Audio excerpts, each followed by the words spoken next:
ગુજરાત રાજ્ય માર્ગ પરિવહન નિગમની 8000 બસમાં ડિજિટલ પેમેન્ટનો વ્યાપ સતત વધી રહ્યો છે। દરરોજની કુલ આવકમાં ડિજિટલ ટ્રાન્ઝેક્શનનો 30% હિસ્સો મુસાફરોની બદલાતી પસંદગી અને ટેકનોલોજી પ્રત્યેના વિશ્વાસને સ્પષ્ટપણે દર્શાવે છે।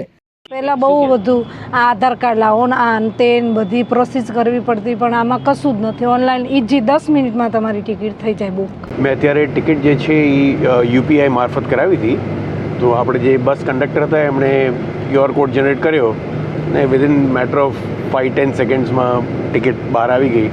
તો બિગેસ્ટ એડવાન્ટેજ એ કે આમાં છૂટા પૈસા આ તે ઝંઝટ નહીં। હવે મુસાફરો કોઈપણ જટિલ પ્રક્રિયા વિના માત્ર મિનિટોમાં મોબાઈલથી ટિકિટ બુક કરી શકે છે। મુસાફરી દરમિયાન કંડક્ટરના મશીન પર રહેલો QR કોડ સ્કેન કરતાં જ ગણતરીની સેકન્ડોમાં ટિકિટ મળી જાય છે। વર્ષ 2025-26ના આંકડા મુજબ એપ્રિલથી માર્ચ દરમિયાન 2.73 કરોડથી વધુ બેઠકોનું ઓનલાઈન બુકિંગ થયું છે, જેમાંથી 1.75 કરોડ ટિકિટ માત્ર મોબાઈલ એપ દ્વારા બુક કરવામાં આવી છે। એકદમ ઇઝી જ છે, ફટાફટ જ છે।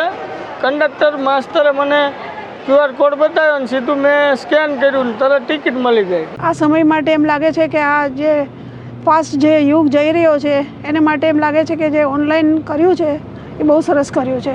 આ સ્ટેપ્સ બહુ સરસ છે। એન્ડ્રોઈડ એપ્લિકેશન છે એના આધારિત પણ તે ઓનલાઈન રિઝર્વેશન બુકિંગ કરાવી શકશે અને તેમાં એ 60 દિવસ અગાઉ સુધી બુકિંગ કરાવી શકશે, જેથી તેઓનું પ્લાનિંગ જે મુજબ હશે તે મુજબ GSRTCની ઓફિશિયલ એપ્લિકેશન છે એના આધારે છે એ મોબાઈલ રિઝર્વેશન કરાવી અને મુસાફર ઘર બેઠા છે એ પોતાની ટિકિટ છે એ મેળવી શકશે। મુસાફરો હવે 60 દિવસ અગાઉ એડવાન્સ રિઝર્વેશન કરાવીને પોતાની સફરનું સચોટ આયોજન કરી રહ્યા છે। મુખ્યમંત્રી ભૂપેન્દ્ર પટેલના માર્ગદર્શન હેઠળ વિસ્તરેલી આ ઓનલાઈન સેવાઓએ એસટી તંત્રમાં પારદર્શિતા લાવી છે અને નિગમ પર જનતાનો ભરોસો વધુ મજબૂત કર્યો છે।